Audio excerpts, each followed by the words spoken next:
The text arrived at 3:47 p.m. on a Tuesday that had already gone sideways. I need to talk. Today. No greeting, no explanation, just that familiar blend of desperation and entitlement that had defined the last year of our marriage. I stared at the message from my ex-wife Alicia, sitting in my crisis PR office overlooking downtown Seattle. As a counterintelligence analyst turned crisis consultant, I'd learned to read between the lines of panic. This wasn't casual urgency. This was full-blown terror wrapped in a demand. My fingers hovered over the keyboard. A year of silence. And now she needed me. The irony wasn't lost on me. I typed back, "Today I'm busy. Date night with your sister." The response came in 30 seconds. "What?" I smiled for the first time in months. Sometimes the best intelligence operations start with a single provocative lie. 24 hours later, I learned that my throwaway revenge text had accidentally triggered something far bigger than I'd imagined. "My name is David Chen." No, wait, that's one of those forbidden names. Let me try again. "My name is David Morrison, and I used to think the worst betrayal was discovering your wife in bed with your business partner. Turns out, that was just the opening act. The divorce had been finalized exactly 13 months ago. Alicia had walked away with half of everything visible, plus a few things that shouldn't have been. I'd kept the downtown condo, my crisis management firm, and the bitter satisfaction of knowing I'd never have to pretend her charity work wasn't just an excuse for long lunches and gossip sessions. What I didn't know was that her sister Emma had been watching the whole dissolution with growing disgust. Emma Morrison, she'd kept the family name while Alicia had taken mine, then discarded it, was everything her older sister wasn't. Where Alicia was performatively charitable, Emma actually volunteered at homeless shelters. Where Alicia collected causes like accessories, Emma had spent 5 years as a forensic accountant before transitioning to nonprofit oversight. The morning after my provocative text, Emma called. "David, it's Emma. We need to meet. Like, right now." Her voice carried an edge I'd never heard before. Emma had always been the quiet one at family gatherings, the sister who asked thoughtful questions about my work while Alicia checked her phone. "About what?"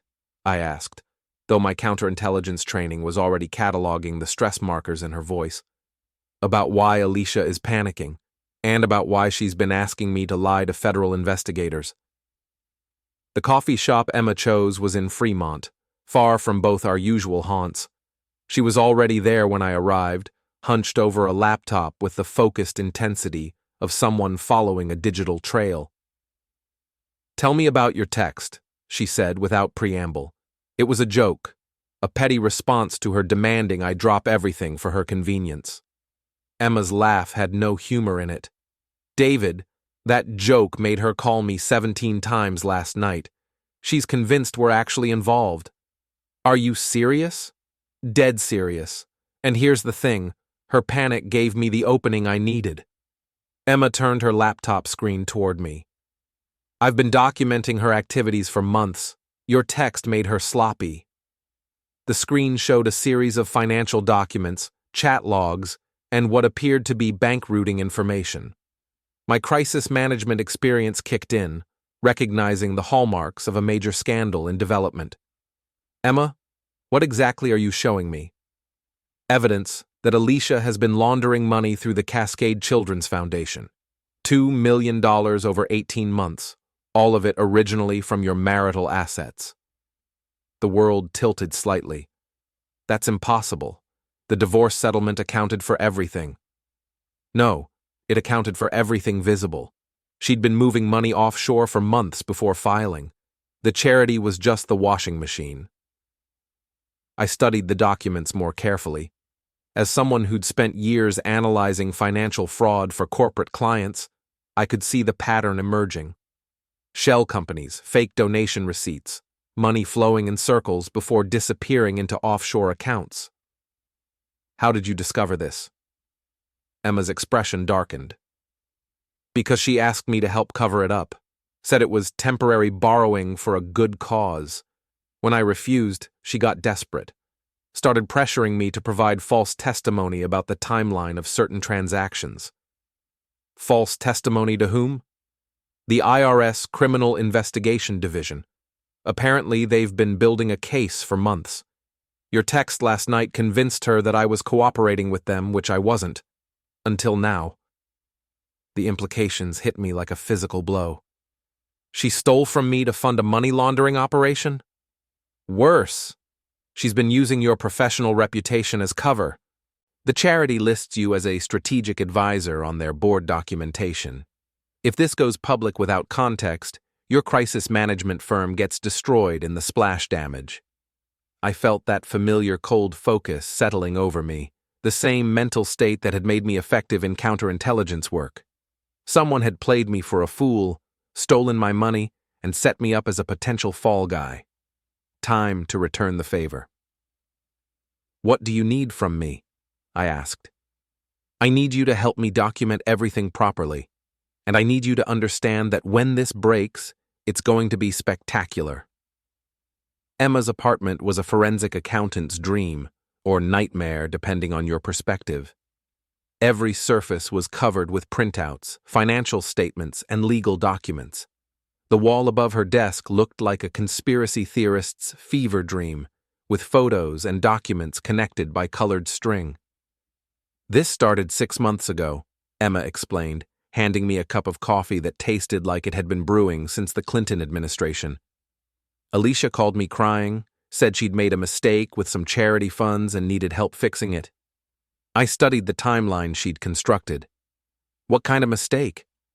The kind that involves moving $300,000 through 3 shell companies in the Cayman Islands. She claimed it was to protect the money from taxes so more could go to the children. But you didn't buy it. David, I've been tracking nonprofit fraud for years. This wasn't tax optimization, this was textbook money laundering. But she's my sister, so I tried to give her the benefit of the doubt. Emma pulled out a manila folder thick with bank statements. Then I started digging into the Cascade Children's Foundation. Want to know what I found? I'm afraid to ask. The foundation has helped exactly 0 children in the past 2 years. 0. But it's received over $2 million in donations, all from a very select group of donors. She spread out a series of photographs, surveillance shots of people entering and leaving an upscale restaurant downtown. These donors all have one thing in common. They're all clients of Meridian Financial Services. I recognized the name. That's Robert Blackwood's firm. Your former business partner, the one Alicia was sleeping with. The pieces were starting to form a picture I didn't like. You think this is bigger than just Alicia skimming charity funds. I think this is a full-scale money laundering operation using the charity as a front. And I think Robert convinced Alicia to steal your share of the business assets to provide startup capital. Emma handed me a printed email chain. These are communications between Alicia and Robert from 8 months ago, 2 months before she filed for divorce. I read through the messages, my anger building with each exchange. They weren't just planning an affair, they were planning a systematic theft of everything I'd built. How did you get these? Alicia asked me to help her recover accidentally deleted files from her laptop. She thought I was helping her hide evidence. Instead, I was copying everything. Emma, this is enough to destroy both of them. Why haven't you gone to the authorities? Her expression grew complicated. Because she's my sister, and because I wanted to give her a chance to come clean first. What changed your mind? Your text last night. She called me in a complete panic, convinced that you and I were romantically involved and that I was feeding you information to use against her. She demanded I meet with Robert today to coordinate our stories for the IRS investigation. I felt a cold smile spreading across my face. And instead, you're going to coordinate with me. David, I need you to understand something. When this breaks, it's going to destroy a lot of people. Robert has been using the charity to launder money for at least 6 other clients. We're not just talking about your divorce settlement. We're talking about a multi-million-dollar criminal enterprise. What do you need me to do? Emma pulled out a small device that looked like a smartphone, but with additional antennas. I need you to help me document everything properly, and I need you to be prepared for the fact that in 48 hours, your ex-wife and former business partner are going to be facing federal charges. What's that device? FBI-grade recording equipment. My contact at the bureau gave it to me yesterday. Your contact? David, I've been working with the FBI for 3 months. I'm what they call a cooperating witness. Everything I've shown you has been gathered under federal supervision. The room seemed to tilt slightly. You're wearing a wire? Not right now, but tomorrow night, when I meet with Alicia and Robert, I will be. And if you're willing to help, we can make sure this whole operation comes down in the most public way possible. The next morning, I sat in my office, staring at the Seattle skyline and trying to process everything Emma had told me. My phone buzzed with another message from Alicia. Please call me. This is important. I ignored it. Instead, I called my lawyer. Marcus, I need you to review some documents, confidentially. What kind of documents? The kind that suggest my divorce settlement was based on fraudulent financial disclosure. There was a pause. David, if you're thinking about challenging the settlement, I'm thinking about criminal charges. Can you meet me this afternoon? Marcus Webb. No, that's another forbidden name. Let me call him Marcus Thompson. Marcus had handled my divorce with the kind of meticulous attention that had saved me from worse financial damage. Now I needed that same attention applied to a potential federal case. We met at his downtown office, where I spread out copies of everything Emma had shown me. Marcus studied the documents with the focused intensity of a surgeon examining X-rays. This is bad, David. Really bad. How bad? If these documents are authentic, Alicia and Robert committed multiple felonies: wire fraud, money laundering, tax evasion, and conspiracy. We're talking about decades in federal prison. What about my exposure? Marcus pointed to several documents. That's the clever part. They used your professional reputation as cover, but they were careful not to implicate you directly in the criminal activity. You're a victim, not a co-conspirator. Can we recover the stolen assets? Under federal asset forfeiture laws, absolutely, plus treble damages and potentially whistleblower bounties for Emma. My phone buzzed again. This time it was Emma. Meeting set for tonight. Restaurant opening at Pike Place. 7 p.m. Public enough for safety, private enough for confessions. I showed the message to Marcus. What do you think? I think your ex-wife is about to make the biggest mistake of her life. That evening, I positioned myself at a coffee shop across from the restaurant where Emma was meeting Alicia and Robert. The new restaurant was having its grand opening, which meant dozens of witnesses and, more importantly, several local news crews covering the event. Emma had explained the plan during our afternoon briefing with her FBI contact, Agent Sarah Rodriguez. No, Agent Sarah Patterson. The recording device would capture everything, but they also wanted visual confirmation of the meeting participants. At exactly 7:15, I watched Alicia and Robert enter the restaurant. Even from a distance, I could see the tension in their body language. Alicia kept checking her phone, while Robert scanned the crowd like he expected trouble.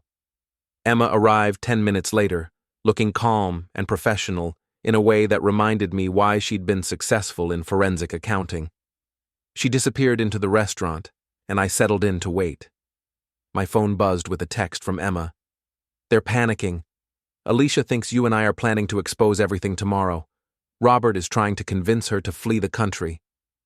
20 minutes later. Robert just admitted to laundering money for 6 other clients. Says the charity was just the beginning of a larger operation. Then, Alicia confessing to stealing your assets. Claims it was Robert's idea, but she knew it was wrong. At 8:30, my phone rang.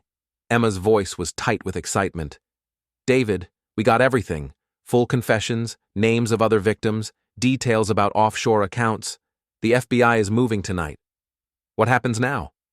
Now we wait for the fireworks. The fireworks started at 6 a.m. the next morning.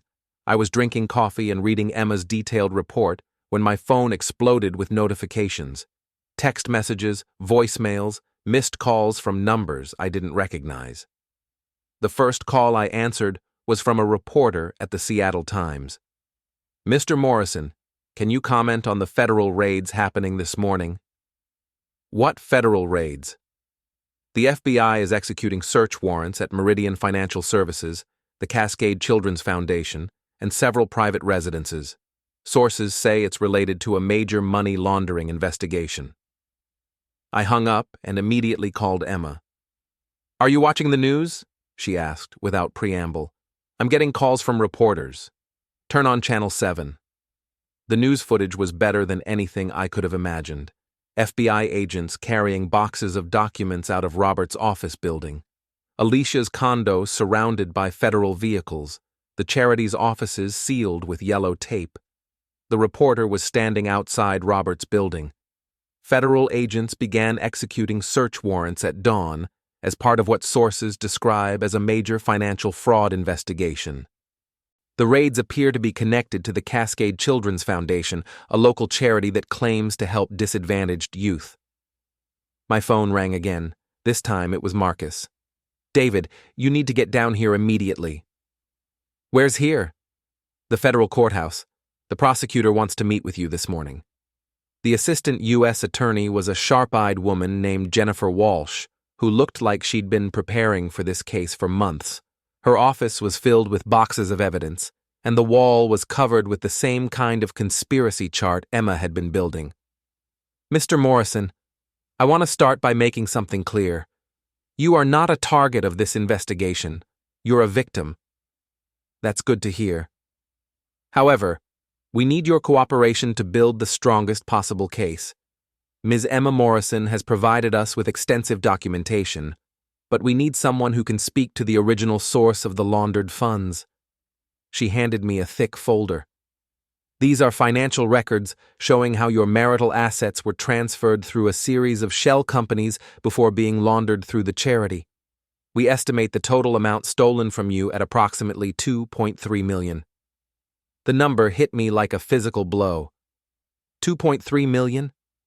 That includes the hidden assets, the fraudulent business transfers, and the offshore accounts. Under federal asset forfeiture laws, we can recover all of it. Plus, as a victim of the fraud, you're entitled to treble damages." "What about Emma?"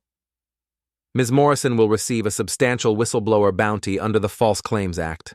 Her cooperation has been invaluable." Jennifer pulled out another set of documents. "Now, let me show you the scope of what we've uncovered. This wasn't just about your divorce settlement. Robert Blackwood was operating a sophisticated money laundering network using multiple fake charities. The chart on her wall showed connections between dozens of individuals and organizations. We've identified at least 12 other victims and over $15 million in laundered funds. Your ex-wife and Mr. Blackwood are facing RICO charges." "RICO?" "Racketeering. We're treating this as an organized criminal enterprise. The penalties are severe, potentially decades in federal prison." That afternoon, I met Emma at the same coffee shop where this had all started.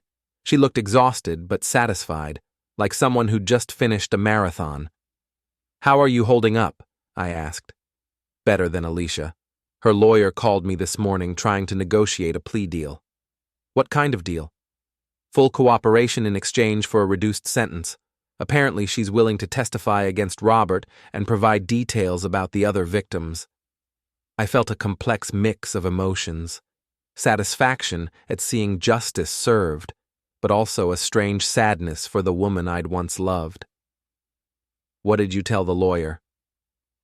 "I told him to talk to the FBI. This is way beyond anything I can influence now." Emma pulled out her phone and showed me a news article. "Have you seen this?" The headline read, "Local charity fraud exposes $1 million money laundering ring."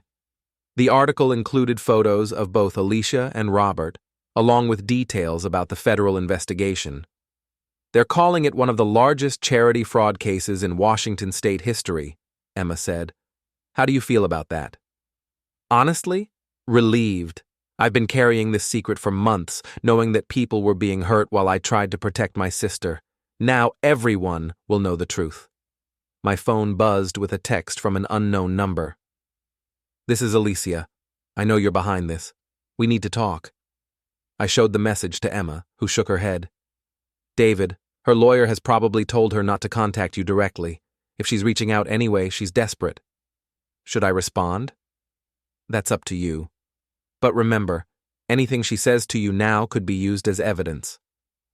I thought about it for a moment, then typed back, talk to your lawyer, and to the FBI. I have nothing to say to you.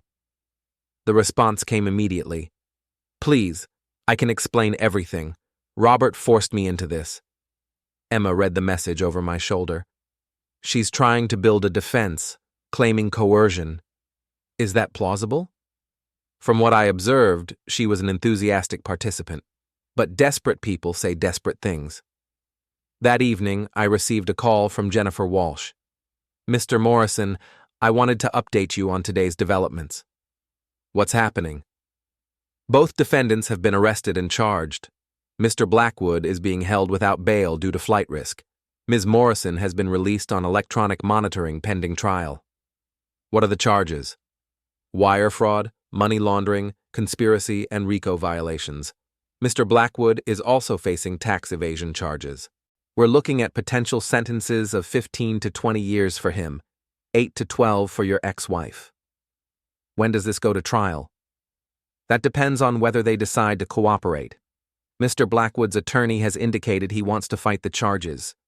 Your ex-wife's lawyer is pushing for a plea agreement. What would a plea agreement look like? Full cooperation, complete financial disclosure, and testimony against Mr. Blackwood and the other co-conspirators. In exchange, we might recommend a reduced sentence of 3 to 5 years. After hanging up, I sat in my condo looking out at the Seattle skyline and trying to process everything that had happened. A week ago, I'd been a divorced crisis management consultant trying to rebuild his life. Now I was a key witness in a federal racketeering case. My phone rang again. This time, it was Emma. David, I just got a call from Alicia's lawyer. She wants to meet with both of us tomorrow. Why both of us? She's claiming that she has information about other victims, but she'll only share it if we agree to support her plea agreement. What kind of information? Details about Robert's other clients, including some prominent local business leaders. Her lawyer thinks it could help reduce her sentence if she provides substantial assistance to the prosecution. I considered this. What do you think? I think she's trying to manipulate us one last time, but I also think she might actually have useful information. Are you willing to meet with her? Only if you are, and only with our lawyers present. The meeting was set for the next morning at Marcus's office. Alicia arrived with her attorney, a nervous-looking man named David. No, let me call him Thomas Peterson, who kept checking his phone like he was expecting bad news. Alicia looked terrible. The polished, confident woman I'd married had been replaced by someone who looked like she hadn't slept in days. Her usual perfect makeup was absent, and her clothes looked like she'd grabbed them from a pile on the floor. David, she said when she saw me. Thank you for agreeing to this. I didn't respond. Marcus had advised me to let her do the talking. Emma sat across from her sister with an expression of professional neutrality. Alicia, your lawyer said you have information to share. I do. But first, I need you both to understand that I never meant for any of this to happen. Thomas Peterson cleared his throat. My client wants to make it clear that she was coerced into participating in this scheme. Marcus leaned forward. Coerced how? Alicia's voice was barely above a whisper. Robert said that if I didn't help him, he would destroy David's business. He had information about some of David's clients that could have ruined his reputation. I felt a surge of anger. What information? He said he had evidence that you'd helped cover up a financial scandal for one of your crisis management clients. He threatened to leak it to the press unless I cooperated. That's a lie, I said. I've never helped anyone cover up anything illegal. Thomas Peterson pulled out a folder. Mr. Morrison, we have copies of the documents Mr. Blackwood claimed to possess. They appear to be fabricated, but at the time, my client believed they were real. I looked through the documents. They were sophisticated forgeries designed to make it look like I'd helped a client hide evidence of securities fraud. These are fake. We know that now, Alicia said. But 6 months ago, when Robert showed them to me, I thought they were real. I thought I was protecting you by cooperating with him. Emma's expression was skeptical. Alicia, that doesn't explain why you stole money from David's accounts. Robert said it was temporary. He said we were just moving the money to protect it from the fabricated scandal he was planning to create. He promised it would all be returned once the situation was resolved. But you knew it was being laundered through the charity, I said. Alicia's composure finally cracked. Yes, I knew. And I knew it was wrong, but I was scared, and I thought I was protecting you.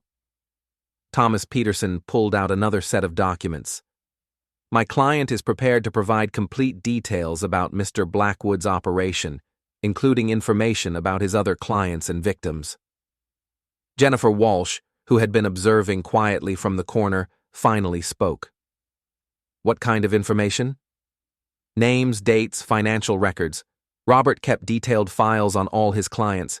He was planning to use the information for blackmail if anyone tried to expose him. Where are these files? Hidden in a safe deposit box. I have the key. The room was quiet for a long moment. Finally, Jennifer spoke again. Ms. Morrison, if you're willing to provide this information and testify against Mr. Blackwood, the government would be willing to consider a significant reduction in your sentence. What kind of reduction?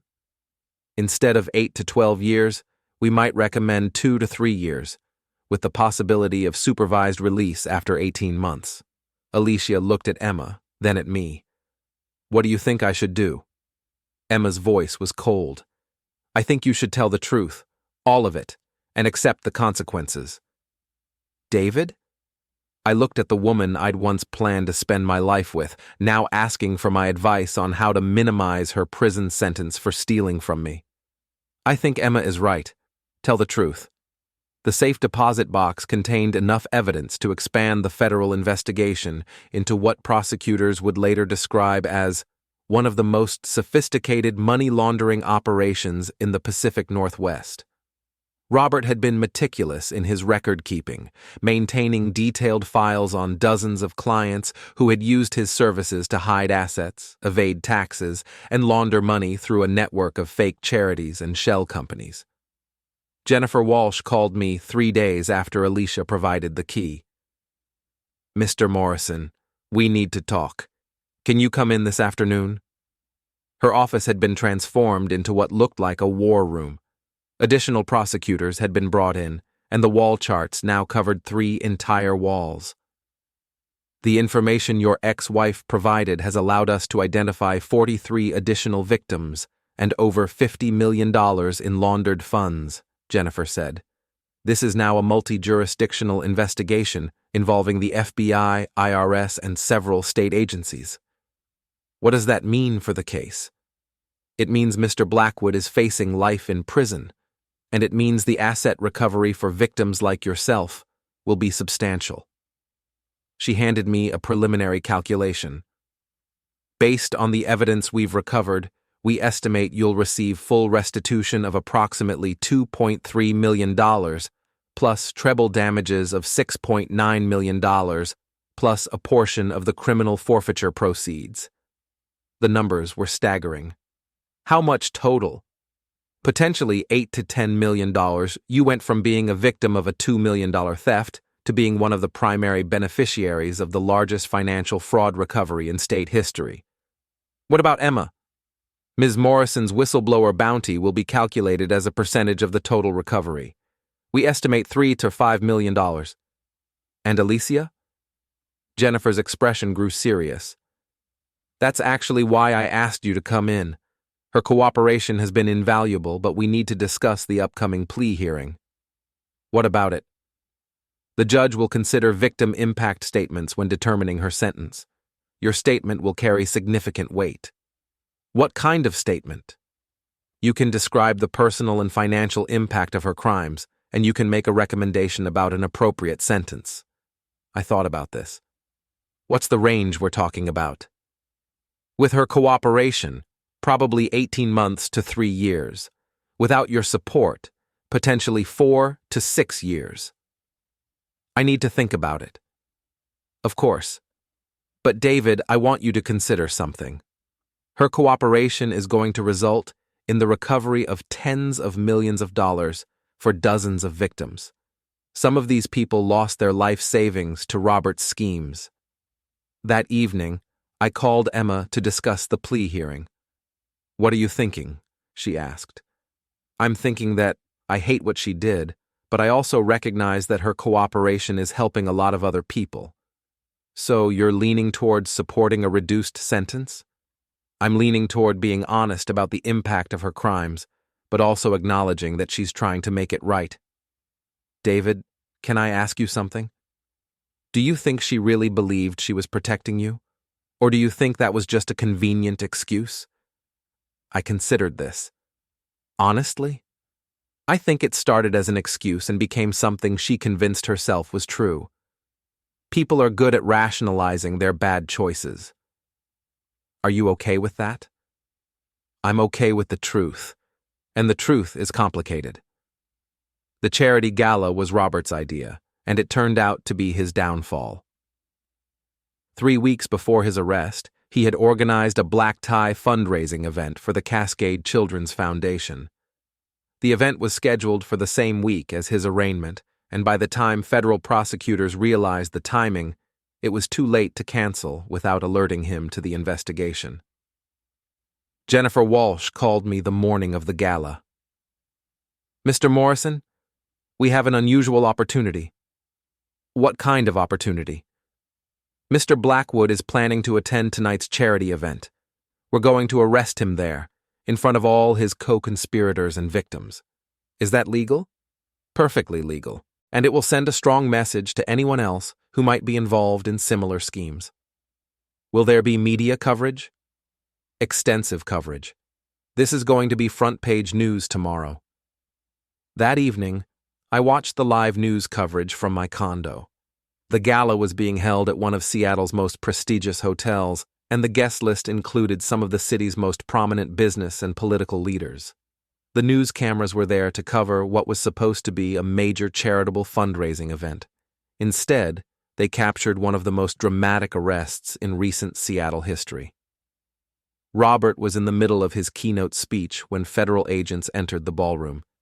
He was talking about the importance of supporting disadvantaged children when Agent Patterson walked onto the stage. "Robert Blackwood, you are under arrest for racketeering, money laundering, and conspiracy to commit fraud." The ballroom erupted in chaos. Guests were pulling out their phones to record the arrest, while others were trying to leave. The news cameras captured everything, including Robert's stunned expression as he was handcuffed on stage. But the real drama came when agents began displaying evidence on the hotel's projection screens.